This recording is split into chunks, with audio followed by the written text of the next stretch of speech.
Well, so first I want to thank everyone for joining us today. I really want to thank our guest, Martin McKay. Martin, thank you so much for being here. So appreciative. I'm going to do a very poor job of introducing you and your credentials, so please feel free to expand upon it. But Martin is the founder and CEO of TextHelp, which is one of the world's largest assistive technology companies, which I actually want to, in a moment, jump in and make sure I'm even describing that correctly, Martin. But TextHelp has a stated mission or a vision of by 2030. I'm going to read it so I say it correctly. They want to advance the literacy and understanding of 1 billion people around the world by 2030. And I think you're like 200 million as of today. So well on your way, which is incredibly impressive. I have to highlight too that Martin just recently in 2022, but I believe he just had the ceremony, was named the International and overall 2022 EY Entrepreneur of the Year. And I think you were just in Monaco for that. Is that right? Yeah, I was in Monaco last week, but my feet are firmly back on the ground in Belfast today. Well, yeah, that is remarkable. I saw that and I thought, my God, I can't believe he said yes to talking to me. This is so impressive. Thanks so much for being here. And so I was telling Martin before folks started to jump on, this is the third in this series, and really just the goal is to have a very casual conversation as you know, the world kind of accelerates and we have all these conversations around AI and these advances in technology. What might they mean for education? What might they mean for dyslexia? And then in addition, what I'm super excited about today, Martin, for you is also getting into what this might mean for the world of work, because that's already a space that you all are invested and really committed to making more accessible in general. And so I'm super excited to hear about that. But before we do, if we can, I've been starting this because I've always wanted to, I always said to myself, if I got to interview interesting people, I'd always want to begin by asking them about what school was like for them. So if you don't mind, well, kind of just starting off, what was school like for you? Knowing we have all these educators on the line, what's your So I really enjoyed school. So I was born in Northern Ireland on a farm. The primary school or the elementary school that I went to was about 150 yards from my house. I could look out of our window and see the primary school. It was across a field which we had cattle in, and I used to walk to school and had good fun. On my very first day at primary school, I don't remember this myself, but apparently my grandmother used to live with us, and she asked me what my first day at school was like, and I said it was all right, but I'm not going back. But I really did.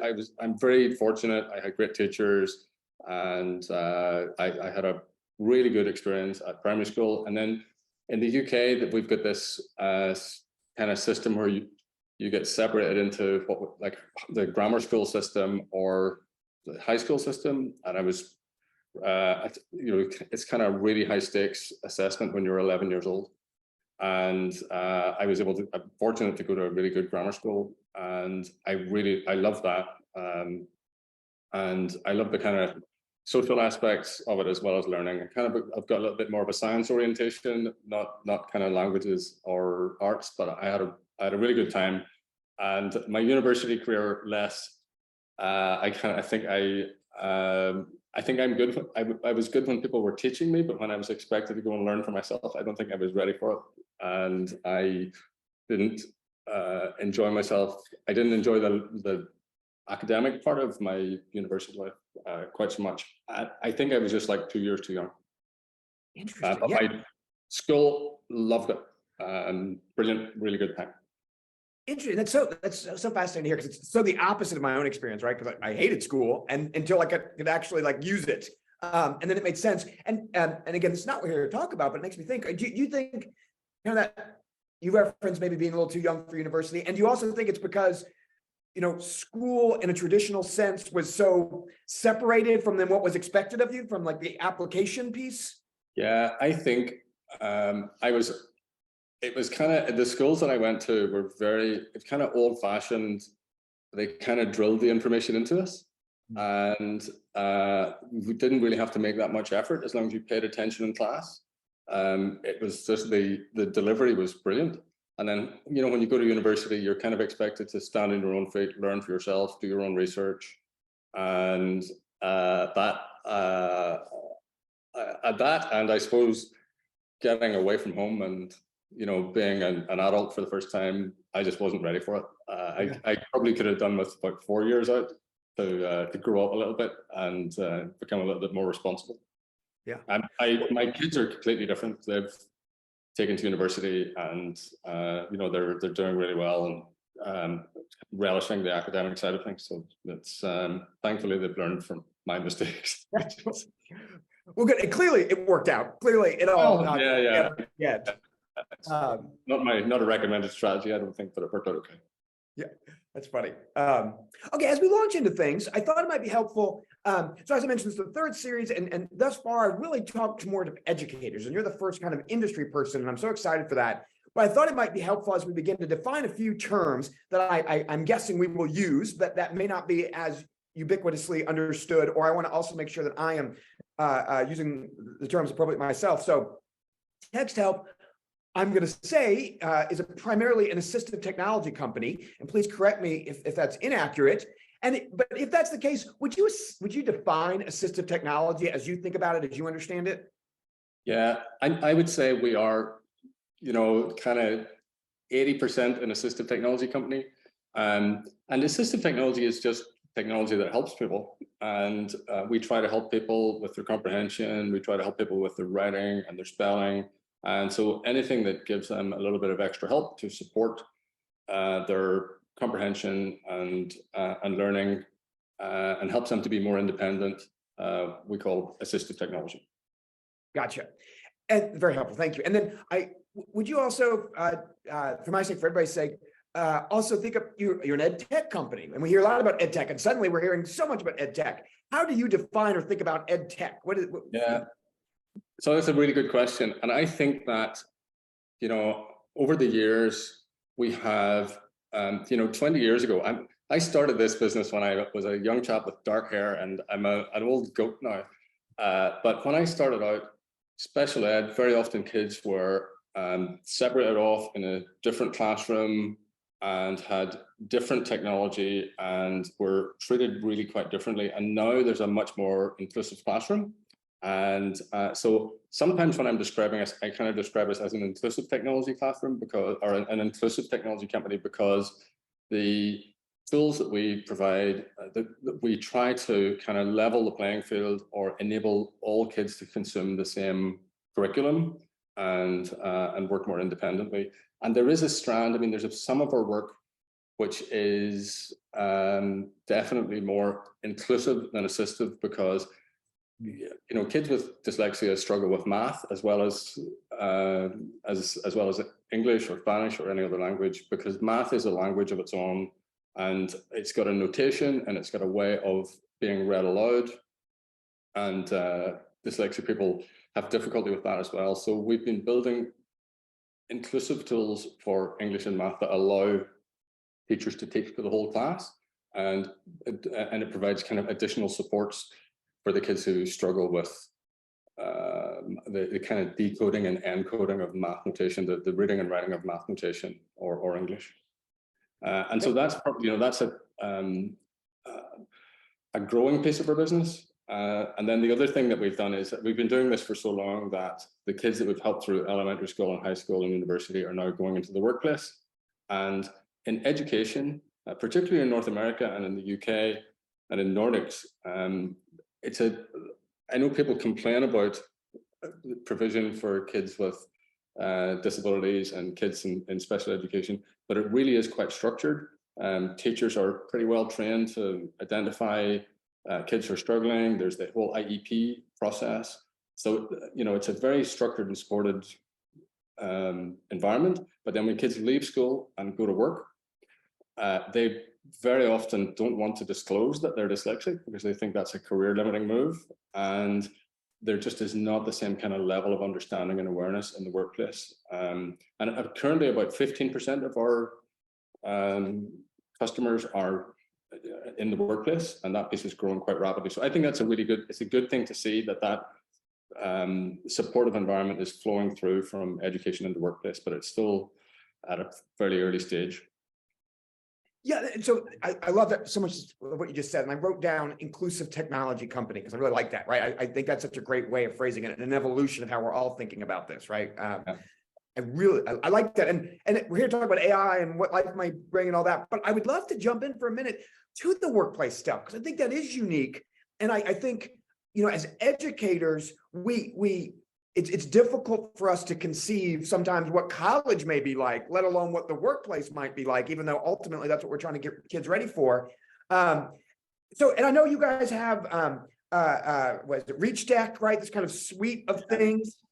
Could you talk a little bit about, even just philosophically, what it is you're trying to do in the workplace and the response you're getting from employers of, you know, what that looks like?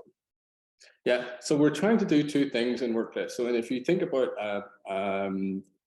any business, any workplace, there are two groups of people. There are the employees, and then there are their customers.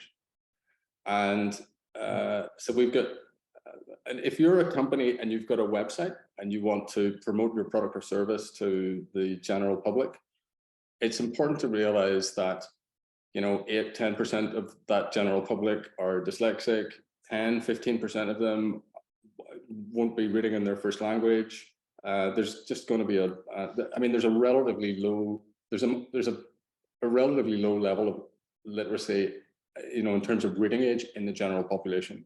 It's actually higher in the US than it is in the UK. And what we're trying to encourage employers and businesses to do is kind of make the world a little bit easier to read. You know, whenever copywriters write copy and they put it on a website, they want to sound, it's their human instinct to want to sound intelligent, and they use like long sentences and big words, and all that they do is create a barrier. So the purpose of our ReachDeck product is it's a little tool that you can put in your website, and it reads the website out loud. But also, before you publish your website, it can kind of scan the website and say, this is a long sentence, this is a really difficult word, maybe reword this to make it a little bit easier to consume. And so that's on the kind of customer facing side. And then in the workplace, for employees, every kid who has got dyslexia, who leaves school, doesn't leave dyslexia behind in school. They take it with them into the workplace. And really what we're trying to do is kind of, first of all, educate employers about inclusion and you know, neuro inclusion, and making sure that whenever people with dyslexia or ADHD or people on the autism spectrum, when they go into work, that they feel like they can take their whole self to work and be supported and kind of, you know, reach their potential. And I'm sure everyone on this Zoom knows, like, there isn't a correlation between dyslexia and intelligence. There's a bell curve of intelligence if you give like 1,000 people an IQ test, and if you give the same IQ test to dyslexic people, there's a bell curve, but they're not related. There's been a bunch of research in this. I think Boston College, not too far from you guys, and I'm trying to remember the name, York University in Canada did a joint study, and there's just no correlation. So we're first of all trying to educate employers, first of all, that one of the analogies that I have is there are more dyslexic people in the world than people with blue eyes. So every time they see a colleague with blue eyes, they should think there's another colleague with dyslexia. And is this a dyslexia friendly workplace? And lots and lots of employers are now doing a really good job in that regard.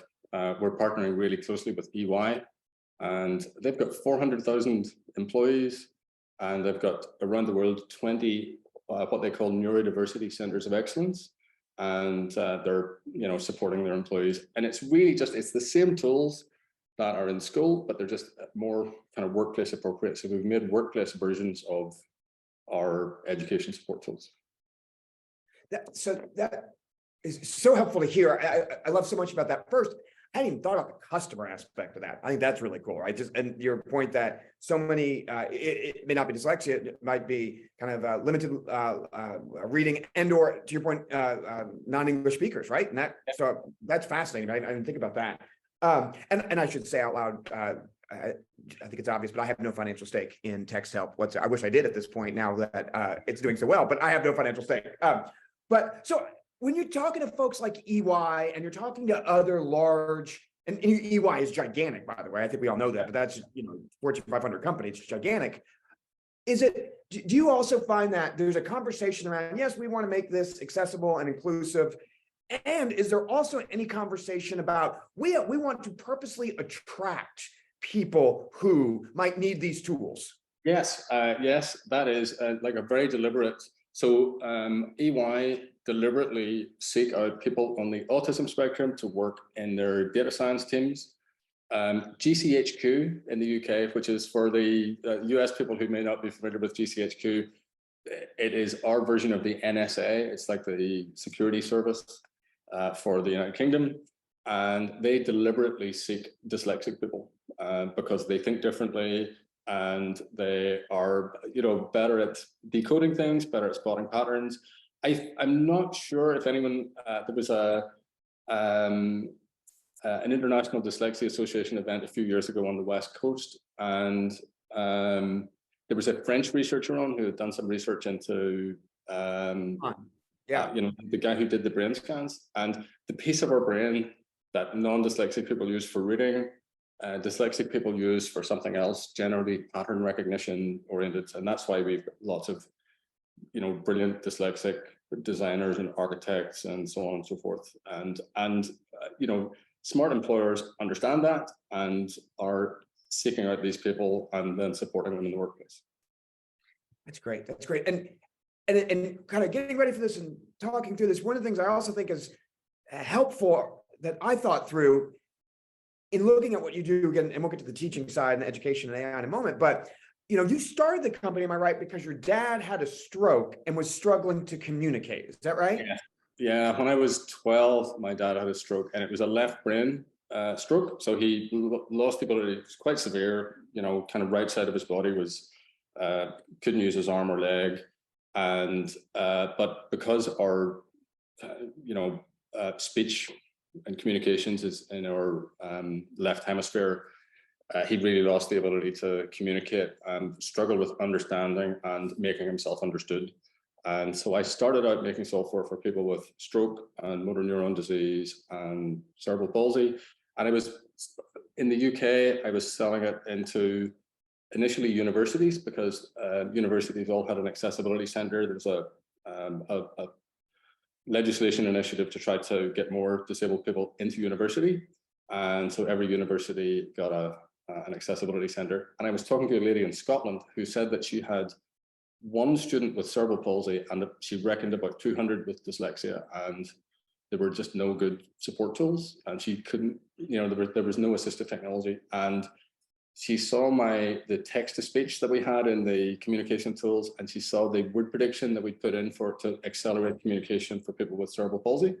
And she said, hey, if we could make this work for dyslexic people, it'd be really good. And then I traveled to Pasadena, and I met a guy called Marshall Raskind, who used to run a research center for kids with learning difficulties. And he had done a PhD on the kind of spelling disorders and the types of spelling mistakes that dyslexic people make. And he shared his research with me, and I used that to kind of make a dyslexic spell checker. Because I'm sure everyone knows dyslexic people make pretty interesting spelling mistakes, and regular spell checkers aren't, helpful all the time.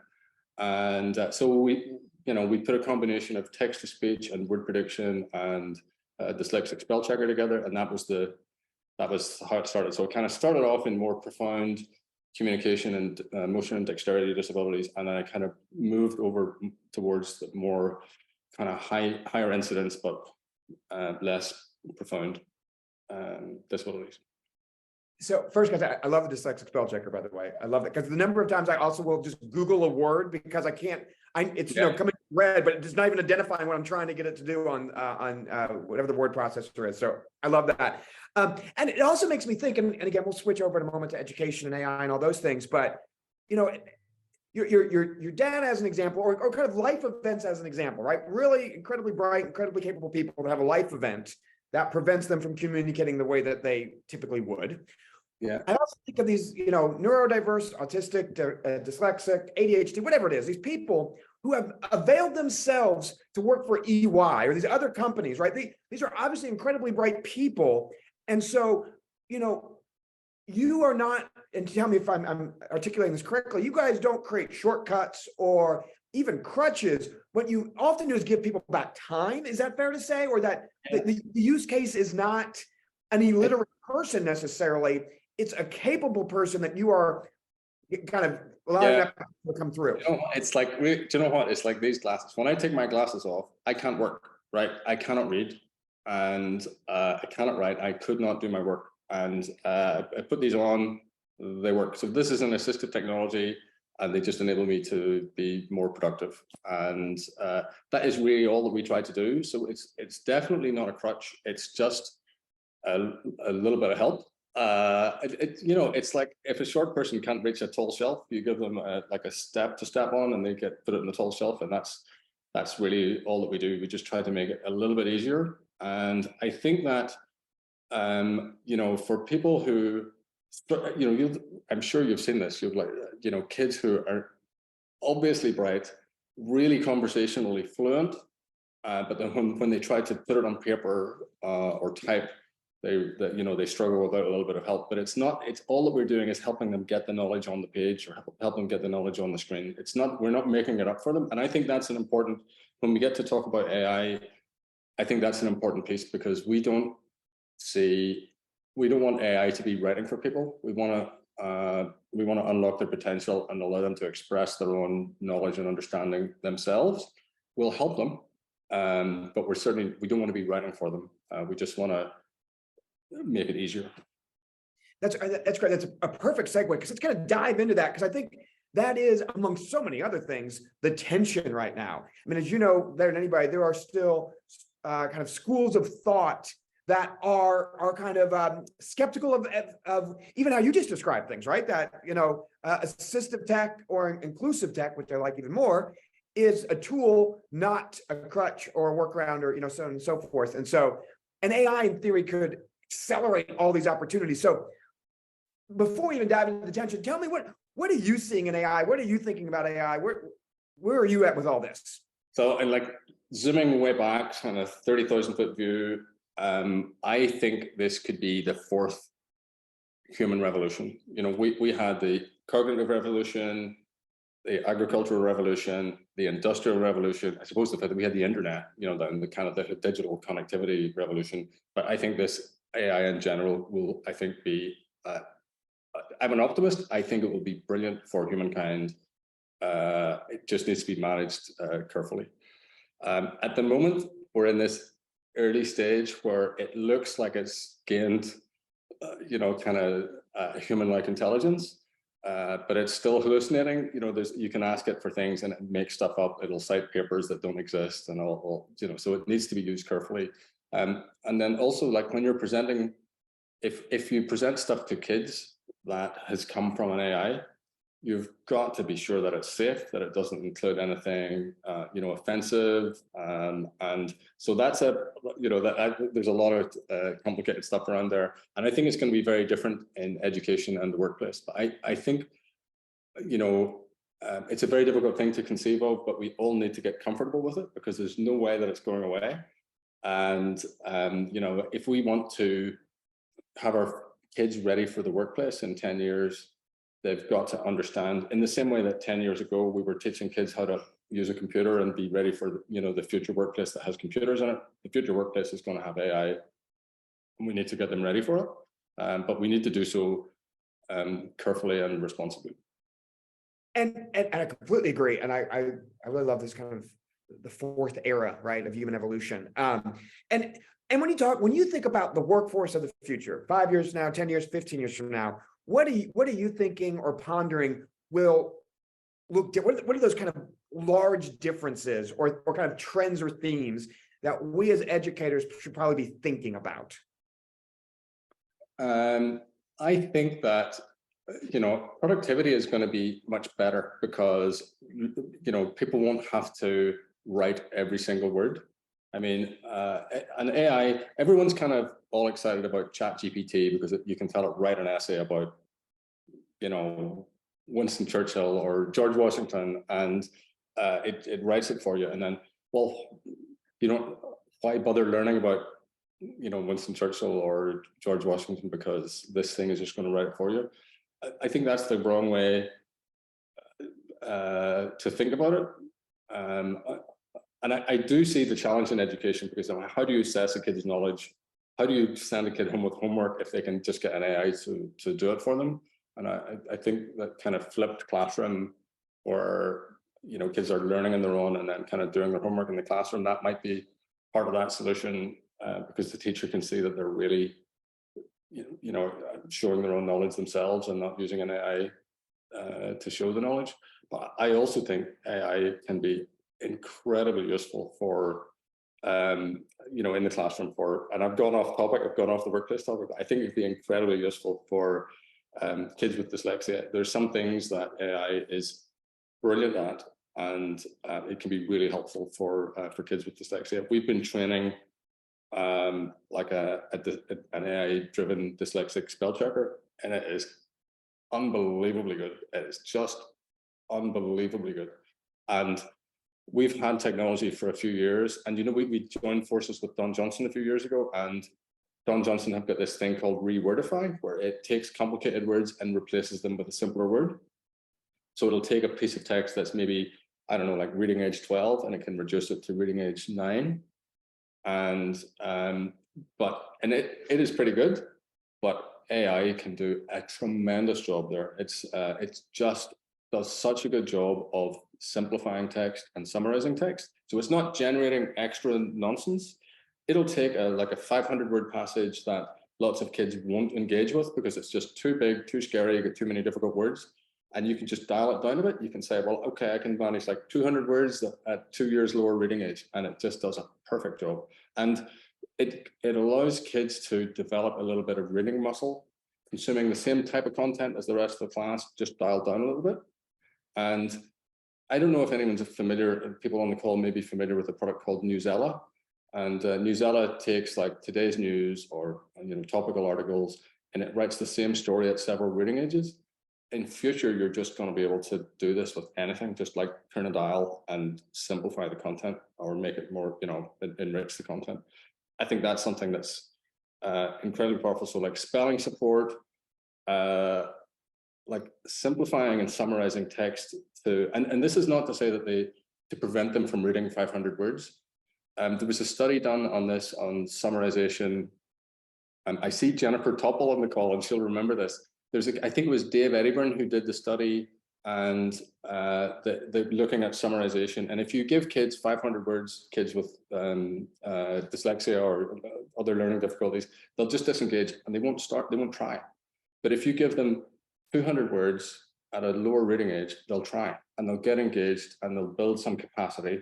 And then, you know, a month later, you can give them like, you know, 300 words and just build their capacity up. And it introduces them to reading, builds a bit of capacity, and then you can kind of adjust the dial and, you know, progress towards more difficult text. And that I think is going to be brilliant. Also, dictionary definitions.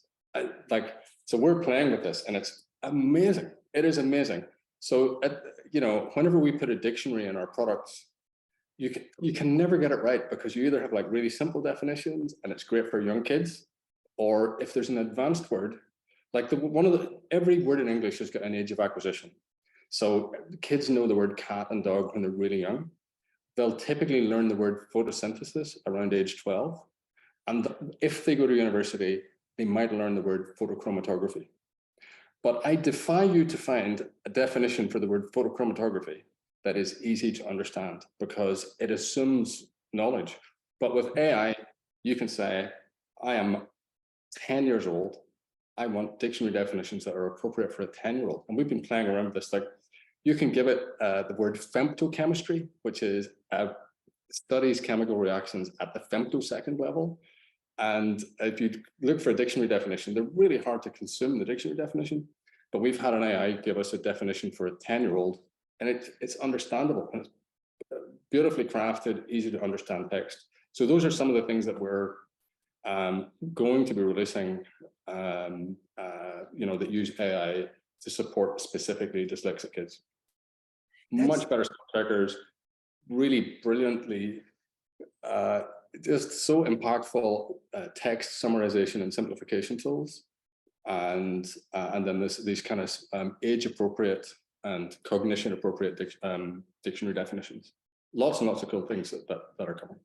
Oh, so cool. And I love the dial kind of analogy, right? Because I think it's almost a paradigm shift for me, because I think we've talked a lot about our fears of what AI will remove from kids, right? They will somehow be removed from the learning process. They'll be disincentivized or whatever it is, because to your point, they'll just, they can type in and get the paper themselves.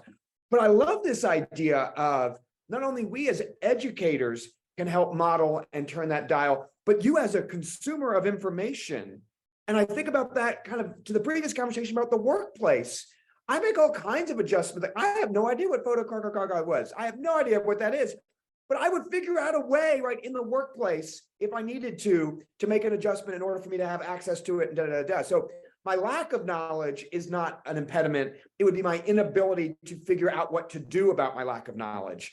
So I love that idea that even students can potentially, at the appropriate, have a driver's seat in all this. Yeah, and I think that's kind of part of our whole ethos. I mean, our strapline, the thing that we try to do is to make the world, well, it's to help people understand and be understood. And if they see something on the screen and it's too hard to understand, like some people might want to listen to it. Some people might want to change what it looks like from a font and color perspective. Some people may just want to simplify it or summarize it. Sometimes we might want to support the text with images, but all that we're trying to do is support their understanding so that they can learn a little bit more independently. And then the good thing about that is they feel a little bit more independent, and they feel like they can achieve some mastery on their own. And it also, that improves. That's got so many benefits from a classroom management perspective. You don't have the same behavioral issues in the class, and it saves a little bit of teacher time. And teachers have a lot to do, incredibly busy people. And I actually think there should be more technology for teachers and to save teachers a little bit of time and make their lives a little bit easier, because they have had they do a tremendous job, and kind of need more support, I think. Yeah, I completely agree. And I want to get back to that teacher in time in just a moment, because I think that's a huge theme. And I think that's another opportunity in all this. But again, you're making me think, and I don't want to lose this idea for a moment of, I feel like as you were talking and in the dictionary, and that great point of the way that we consume certain information assumes some steer steps that we've taken, right? You're right. There are no accessible definitions of very complex terms because it assumes you've gone through this. And it makes me think that if the if the internet made information accessible, AI could make it inclusive. That's it. That's a really good way of framing it, because what we're not trying to do is use AI to generate information.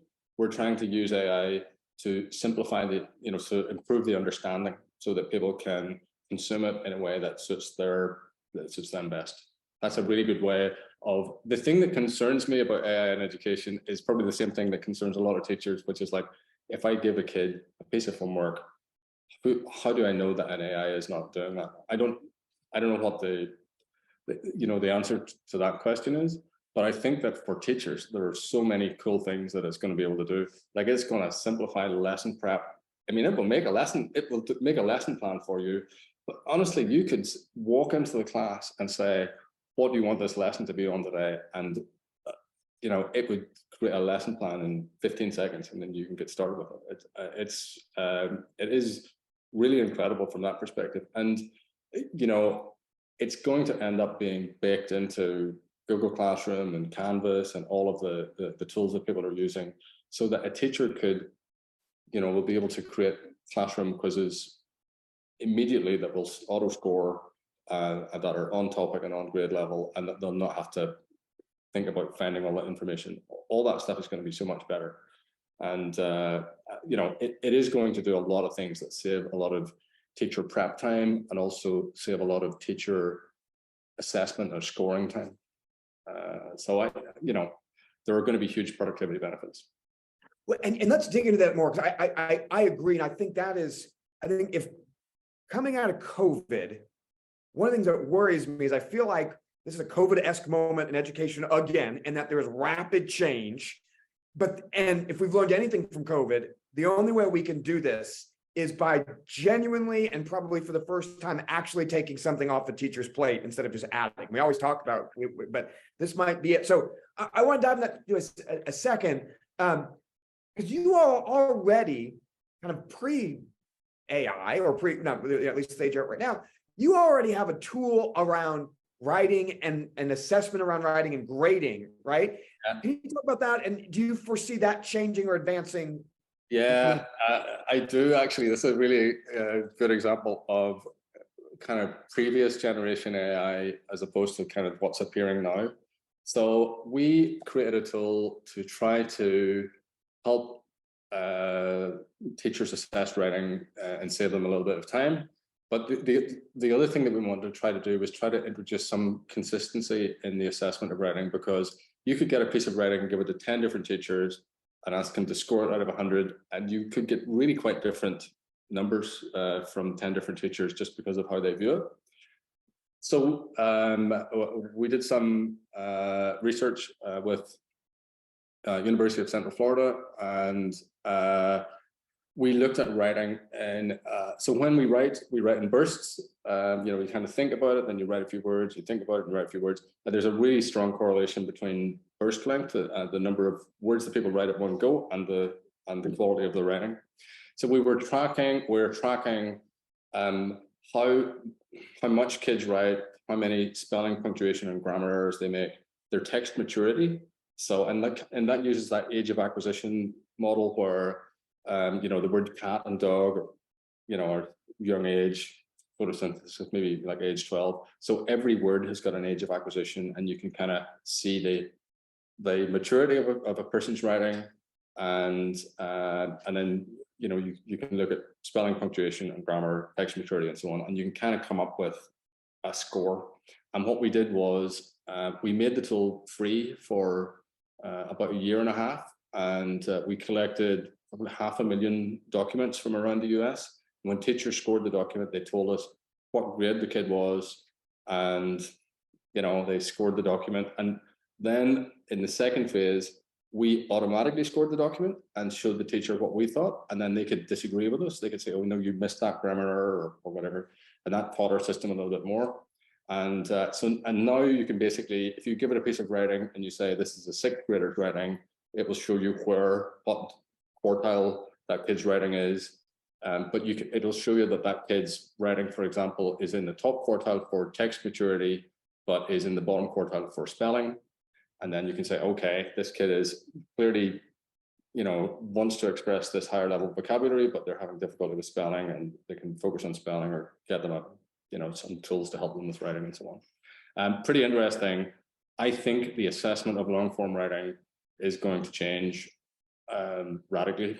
And I think AI is just going to make that so much easier and better, save a lot of teacher time. And so go into that more, because you when you say that, do you mean long form writing won't have the same place in the canon it does now, or just the way that it is assessed by AI will? Yeah, so I have a deep and well-formed view on this. I think long-form writing is important. And if you think about this in a macro scale, AI has learned from long-form writing, okay? And if there is no more long-form writing, if we don't write anymore, AI will not get any better. Conscious human beings with independent thought need to continue to study and research and advance humankind's knowledge, and then AI can advance with it. There is no question that we need to continue to think deeply and write and research. So I think writing is an incredibly important thing. The written word in communication is one of the things that's allowed knowledge to be shared and has really advanced humankind. To think that writing is not going to be important in the future, I think is just wrong. And I think it's going to be incredibly important. I think that for lots of writing assessment, a lot of time can be saved, because so many teachers take a bunch of stuff home at night, and when they should be having a better work-life balance, they're scoring kids' writing and assessing kids' writing, and I think a lot of that time can be saved. But it's like, can we trust AIs to do that? And I think for that sort of thing, yeah, we probably can. We probably can assess. You could probably ask an AI to assess a narrative piece of work and see if it's got a narrative structure, if it's got like an introduction and a conclusion and so on. If it shows character development, if it shows, temporal progression and so on, and it would do a really thorough job. I think why not? That's a good example of something that AI can do really well, and it will save teachers time. And it's a pretty low risk thing. That's not the sort of thing that AI is going to make a mistake at. It's just going to be consistent and time saving. So many things you just said. I love that, and I agree. Because I also, with the time piece, for me, not only is it that teachers take this home, it's laborious, it's all these things. It also necessitates a distance between student performance and feedback, right? Because it just literally takes time. Yeah. Right? Exactly. If you have 75 kids or 125 kids, I mean, you're not going to get this done in less than a week. There's no way. Yeah, and we all know the importance of this sort of timely feedback. The sooner the feedback comes, when the exposition is still fresh in the kid's head, if they get the feedback immediately, then they can reflect on it and learn from it much more effectively than hearing about it a week later. Yeah. And I also love that you just said, because I had not thought of this, and I think it's such a great point, that kind of the fuel of AI itself is long form human writing. And I think that's a really important point to make. Yeah, from a meta perspective, if we stop writing, AI stops with us. Yeah. And just generally speaking, if we want to advance as a species, we need to continue to research and learn and share knowledge, and that involves long form writing. Yeah. And so let's shift into that for a moment, because in theory, right, not only to your point, long form writing will kind of advance us, but in theory, we should be able to produce more long form writing by utilizing some of these tools. Are you all thinking, or in addition to assessment, are you also thinking about kind of empowering tools that we wouldn't necessarily have thought about or would be been possible 2 years ago or whatnot, generation of content, not just the assessment of? Yeah, so I think, generation of content, I mean, I use AI most days to help me generate content. And honestly, it's just better at doing, I mean, I wouldn't use its content just to save me time and not do anything. But I think whenever you ask an AI to do something for you, very often it will produce 2 or 3 little gems that you hadn't thought of. And, kind of supports, I think, deeper thinking. But I still think, that, I mean, one of the ways that I tend to use it is not to actually, I'll sometimes use it to, generate something, and I'll say, oh, I wouldn't have thought of that and that. I'm going to put this in my work, and I'll do my own thing.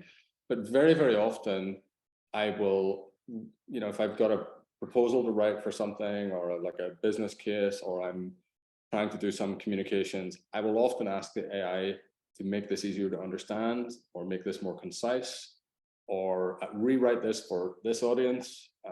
And it does a really good job at that sort of thing. And I think,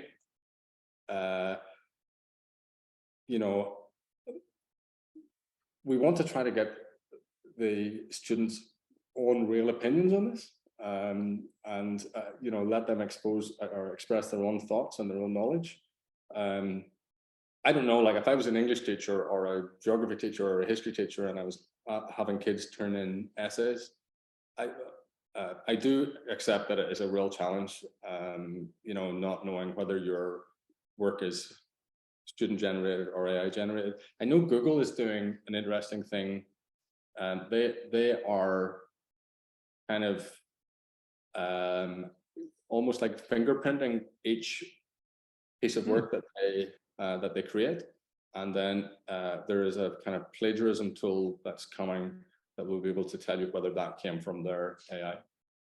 So teachers may be able to see if kids are using an AI or not.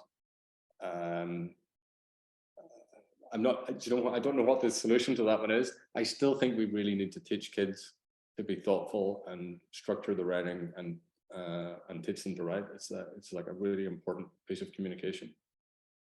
Yeah, I agree. And I think, and I hadn't heard about the Google kind of thumbprint yet, fingerprint. That's interesting. And I also think this is an opportunity to that point to kind of evolve past a little bit some of our, what I would argue are misplaced assumptions about how life works, right? So in schools, to me, it's the only place where we continue to perpetuate this kind of like great man theory of like, there's a singular person creating singularly amazing, effortless work. And that's how great things happen in the world, right? That TextHelp only happened because Martin McKay single-handedly, right, did a series of steps. And I think, just kind of, again, going back to the beginning of our conversation in the workplace and all that, I think this is an opportunity too to have dialogue with kids about how did you get to this end product? Where did you use AI? Where did you use, an assistive technology tool? Where did you realize that your spelling was so off that you had to use something, that's all life skills. Totally. And when they go to the workplace, I mean, if I was an employer and I saw an employee who was using AI to save them time and improve the quality of their output, I would be slapping them on the back and saying, "Good for you, that's smart," because no one wants to be wasting time. And that's what kids are going to be doing. But before we can, it's almost like we've got to learn to read before we read to learn. And in the same way, we've got to learn to write, and before we use an AI to take the shortcut. I think that's one of the challenges is going to be finding out if kids are really doing long form writing or not. And I would imagine there are probably going to be tools that will appear where, I know that this could be done where, if you assign a kid a reading passage in Google Docs and someone just pastes it in, you'll be able to detect that.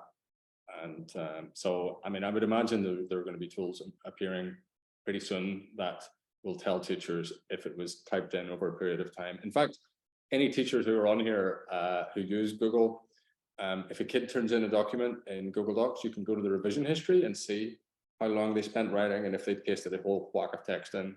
And that's a little step that you have to take, but I'm certain that very soon you're going to be able to see the number of minutes spent writing in Google Docs, and that sort of stuff is going to be, that's an easy problem to solve. Yeah, I love that. I didn't think about, you're right. First the edit history, but then this idea too of just being able to tell how long time was spent on a document and when, which is great, because I also think that what I keep coming back to and harping about AI is that, what we can't do, what we have to prevent is that we use AI to perpetuate systems that don't already work for all kids or for all people, right? This is the opportunity. But even that I love, right? Because it's not about, it's about preventing plagiarism, sure, it's about preventing cheating, but man, you can learn so much. Like, dude, you did this at 3 a.m. Let's have a conversation about whether or not we think you're producing your best work at 3 a.m. Yeah, I agree. And there's some, I tend to think about it from not the generative AI side. And I think that's probably where most teachers are nervous about the thing. I tend to think about it from the reductive and kind of simplifying viewpoint, which just makes things a little bit easier to understand. And, I think that, we just need to be ready for this. This is going to be a fact of life, and it is going to be, kids are using it all the time. I've got 2 kids at university, one of them studying computing. He probably spends an hour a day in front of OpenAI. It's helping him write code, but it's not that he doesn't understand the code. He knows what he needs to do. It's just going to take him a long time to type it. And he's using an AI to, for that shortcut, but it's time saving. And, that's going to be the same in the workplace. We're already doing that. At TextHelp, we've got engineers using AI to help them write the kind of boring pieces of code that would just take an hour, and it's actually 1 minute, with an AI. Yeah. So we're approaching the hour mark, so I'm going to be mindful of our time. But one of the many things I'm going to take this conversation is what you just said too. We are obsessed with the generative and what all that could mean. I love the idea of also thinking about the reductive. What can we do with all this time, or what opportunities does that create, and how do we leverage that? Kind of two final questions for you. One, for my own pure curiosity. You could use TextHelp maybe for a variety of reasons you don't want to, and that's perfectly fine. But as an example, do you see a world where companies or groups like yourself are generating, you're teaching your own AI, right? So you're not just relying on this gigantic open AI, but you want to know what kind of your writing example earlier. Most kids make these kinds of mistakes. So let's feed it in to make it more honed in on a user. Yeah. So, I mean, at the minute, everyone's all excited about 3 or 4 big AIs in the world. So like Google's Bard, and OpenAI's ChatGPT, which is really the same thing that's in Microsoft's Copilot. Facebook have an interesting one, but there are going to be thousands of AIs. And so we're working on some AI things that are very focused on dyslexic spelling. It's a little bit nichey, and but we're going to be better at fixing dyslexic spelling mistakes than anyone. And there are going to be lots and lots of AIs. I mean, people are going to train AIs to specialize in the legal field.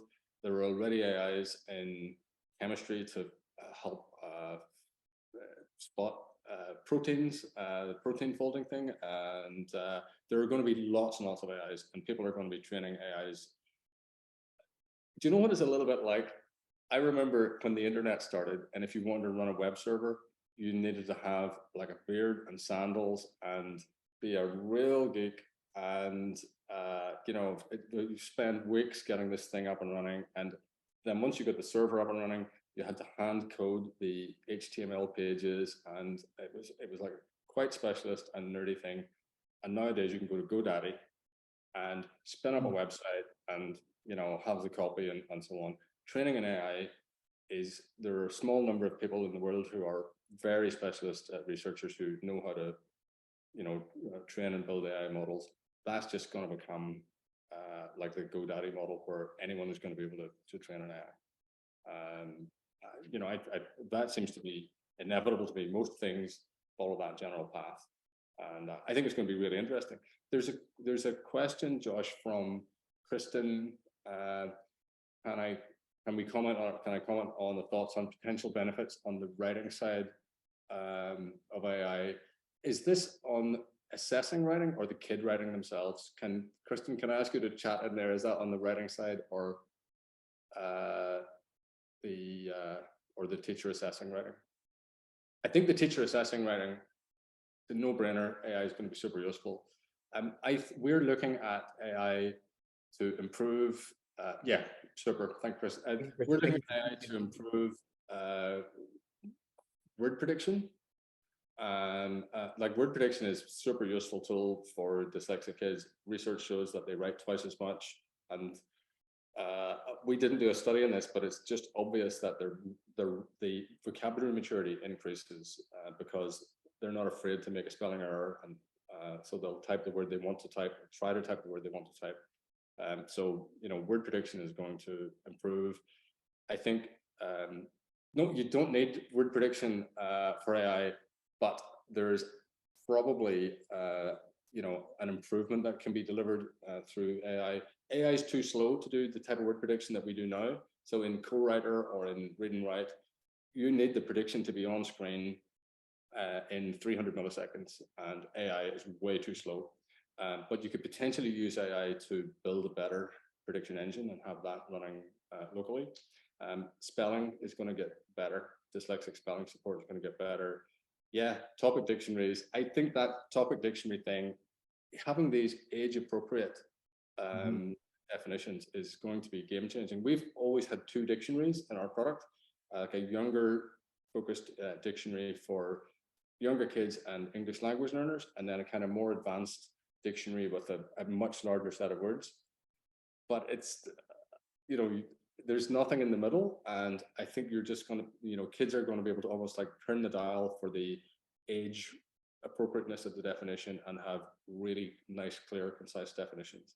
And I'm excited about that. I think that we'll be able to support kids writing with a little bit better prediction. I don't think it'll be game-changingly better. I think the spelling and grammar is just going to be so good. It's going to be brilliant. And then this supporting kids with age-appropriate dictionary definitions, I think is, and kind of age-appropriate thesaurus and suggesting alternate words and so on. I think that's going to be very good.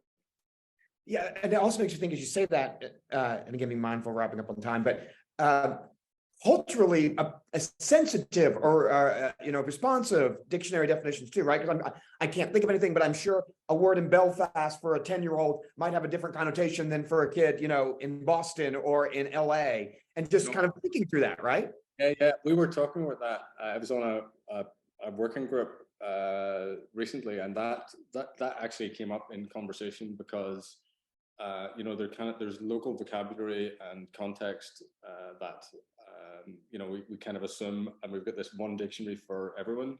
But I think we'll be able to have not just age sensitive, but culturally sensitive and culturally appropriate context as well. You can give a kid a story and say, rewrite this for this different kid with this different age, with this different cultural background, and it will just regenerate the content. It's amazing. It's going to be very cool. And then, when kids are reading stories where they recognize themselves and their families and communities in the story, they get much more connected and engaged with it.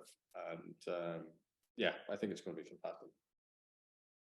Yeah, again, to me, it goes back to my biggest takeaway from this conversation, which has been so wonderful and helpful, is this inclusive information. Suddenly, information is not just accessible.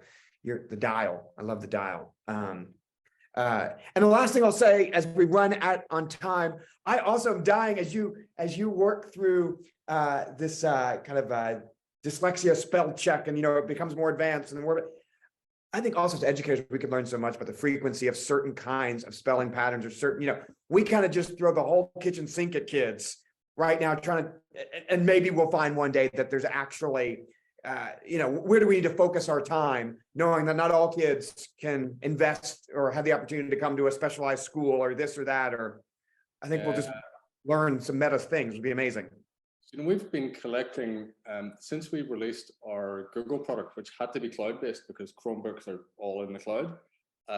We've been collecting anonymous spelling analytics for about 5 years, and we get jillions of spelling errors, and we can see what word they type, what 2 words they type before it for context, and what spelling correction they selected, and that's all the information that we're using to train this AI. And we have the data to do the analysis that you just talked about. We could probably identify, from a kid's individual writing, what specific pieces of kind of intervention to have them. I mean, I am terrible with E and I get them the wrong way around still all the time. And but there are specific patterns, like kids who are typing F for PH or mirroring letters. And there are specific patterns that it could spot. And one of the things that we were thinking about is kind of helping a teacher identify dyslexic writing, because that's the sort of thing that an AI is pretty easy to spot. We've already built a model that does a really good job of doing that. You can give it 2 pieces of text and ask it which piece of text is from the dyslexic student, and it's really very, very good at that. That's amazing. All right, Ron, as we run out of time, thank you again for this. I have one final question. As we enter this season of summer, and in theory, we all try to have a little bit more time to ourselves, which probably won't happen, but we can try. Do you have 3 things, and it doesn't have to even be 3, but anything you would recommend people read, watch, listen to? It can be about what we just talked about. It could just be about humanity in general, but what would you leave? Yes, so I think there's a really good book. When you're you've got your summer vacation, there's a really good book called The Good Life. And The Good Life is a book about a study that started in Harvard, I think 83 years ago.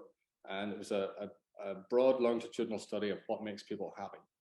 And the thing that makes people happy is human relationships. So when you're off school this summer, read the book and spend time with family and friends, and invest in your human relationships, because that will make you happy. And I also think that probably a couple of books, and they've been around for a long time now, but I think two books that have had the biggest impact in my life are Thinking Fast and Slow, which is a fantastic kind of book about human psychology and learning. And there's another book called Sapiens, which is a history of humankind. And those three books, I think, are fantastic. That is one. Thank you. I do not. Good Life has never been on my radar, so I'm super excited about that. And for another time that we don't have right now, the gentleman whose name I can never pronounce, who wrote Sapiens, has some really strong opinions on AI. And has done some really interesting talks that to give a whole other conversation about that. But yeah. Josh, thank you so much. I really enjoyed that conversation. It's something that I think deeply about, and I appreciate you having me on. And thank you very much. This was so great. Thank you. I'm walking away with so much. Thank you. Thank you.